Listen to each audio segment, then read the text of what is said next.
TikTok is actively rewiring the way we think, learn, and interact with the world. It's designed to foster addiction, shorten attention spans, and flood your feed with low-value, emotionally charged content. The result? A generation of Americans whose brains are being reshaped in ways that make them more distracted, less informed, and way easier to manipulate.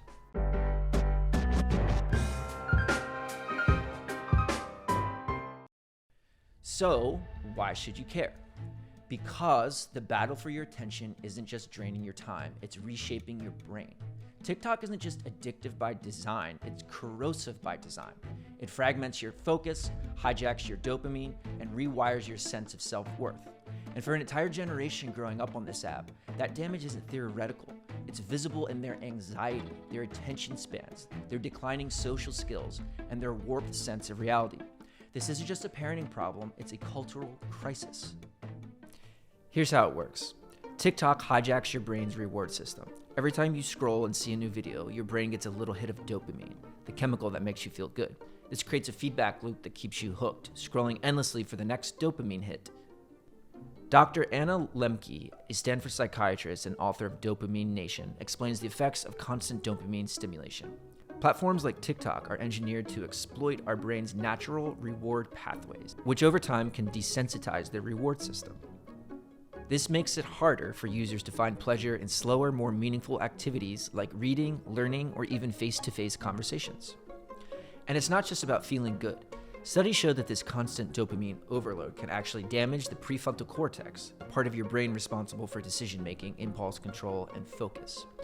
In other words, TikTok isn't just stealing your time, it's rewiring your brain. Now let's talk about our attention spans, or what's left of them. Research shows the average human attention span has dropped from 12 seconds in 2000 to just 8 seconds today. And TikTok, it's one of the biggest culprits. Its algorithm prioritizes ultra-short, high-stimulation videos, training your brain to crave constant, rapid-fire content.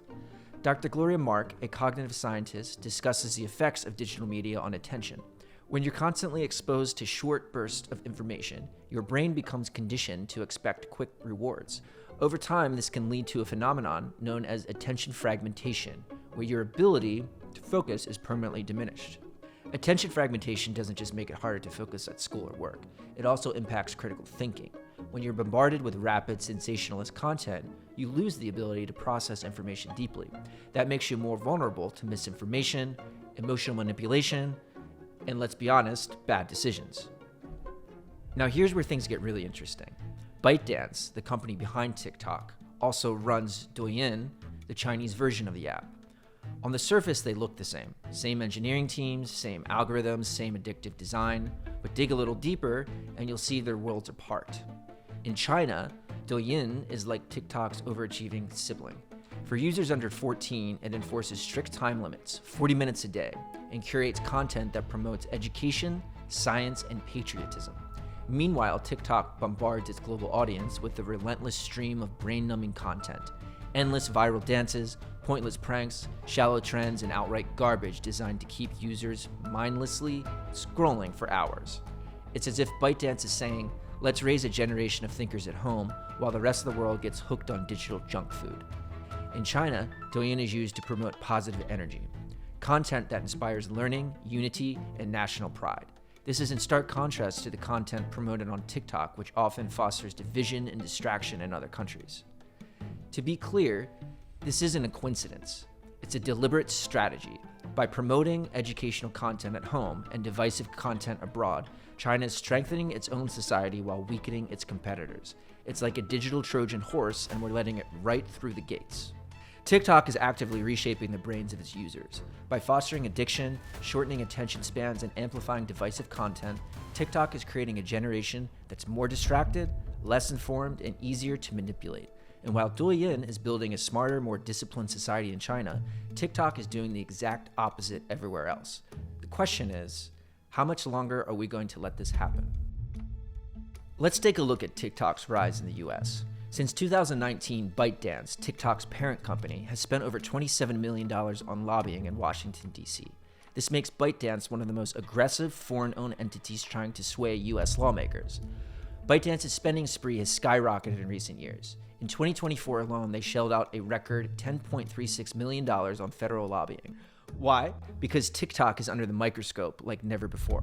Lawmakers are raising alarms about its ties to the Chinese Communist Party and the national security risks it poses. To navigate this political minefield, ByteDance has brought in some of the biggest names in Washington lobbying. ByteDance has assembled a bipartisan dream team of former lawmakers and officials to fight its battles. These aren't just any lobbyists, they're political heavyweights with deep connections in Congress and federal agencies. Their job? To shape the narrative around TikTok and deflect calls for stricter regulations, or worse, an outright ban. Matt Pottinger says, TikTok owns Washington, D.C. now. They've thrown millions and millions of dollars at this. They've managed to get to organizations like the ACLU to frame this as a First Amendment issue. Even though it's not about banning speech, it's about ensuring that speech isn't manipulated by a hostile foreign government. Take the ACLU, for example. They've been one of TikTok's loudest defenders, arguing that banning the platform would violate the First Amendment. But here's the twist. One of the ACLU's major donors is Jeff Yass, a billionaire and one of ByteDance's largest American shareholders. Yass also has poured money into political campaigns for lawmakers who oppose restrictions on TikTok. Coincidence? Critics don't think so. And ByteDance isn't just playing the game in Washington. They're taking their lobbying efforts nationwide. They've targeted state governments and local communities, partnering with influencers, educators, and small business owners to highlight TikTok's positive impact on American culture and the economy.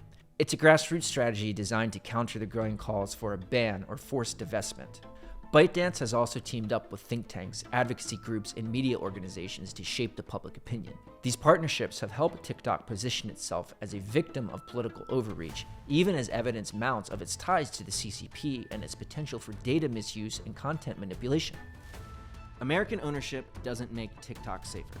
The code, the training data, and the recommendation models that make TikTok what it is were all built inside China's surveillance ecosystem, one where state access isn't optional. An American company will never truly own TikTok. The architecture doesn't change. The models still depend on systems trained under Chinese oversight.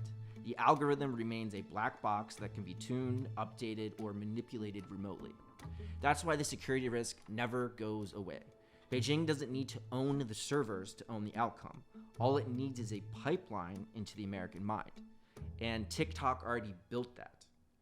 Until that system is dismantled, not sold or rebranded, but fundamentally erased, the threat isn't over. Because this was never about data theft, it's about cognitive warfare, and it's already being won. TikTok is not just an app. It is not just a platform for entertainment, creativity, or connection. It is a weapon, a tool wielded by a hostile foreign power to reshape the minds of a generation, destabilize democracies, and erode the foundations of free societies. It is a smokeless battlefield, as the president of China has said himself, where the fight is not for land or resources, but for control of ideas, beliefs, and the future. It is rewiring our brains, shortening our attention spans, and fostering addiction. It amplifies divisions, spreads propaganda, and suppresses dissent. It is a Trojan horse, delivering chaos and confusion under the guise of entertainment.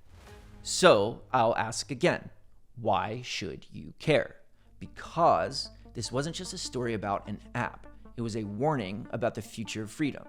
TikTok has exposed a gaping hole in our defenses, how easily a foreign adversary can manipulate what we see, how we think, and even who we trust. This isn't a partisan issue, it's a civilization issue. Democracies can't survive if their citizens are programmed by the propaganda of authoritarian states, and we cannot protect our values if we don't protect the minds of our people. If we let this continue, we aren't just losing a cultural battle, we're surrendering without even realizing we've been attacked. So what can you do? Contact your representatives and demand full transparency on TikTok's ownership and data practices. Support legislation that bans foreign adversary-controlled apps from operating unchecked in the US. And more than anything, stop rewarding the system. Delete the app. Educate your peers. Start conversations. Build content ecosystems that reflect real freedom, not algorithmic manipulation. We beat this not by banning information, but by building something better, and by refusing to be passive when our future is being shaped by foreign hands. You made it through the full series. Now I want your voice. Seriously, drop your feedback, your challenges, or your personal experiences with TikTok in the comments. I respond to every single one. If your insight adds value, changes the narrative, or asks the hard question, I'll feature it in the dedicated Q&A episode or a future update. Make sure you subscribe, hit like, and share this entire series with anyone who still thinks TikTok is just about dances and memes. Find me at Why You Should Care Now on all platforms, or reach out directly at info@whyyousshouldcarenow.com. Full breakdowns and bonus content are at whyyousshouldcarenow.com. Conversation doesn't stop here. It starts with you.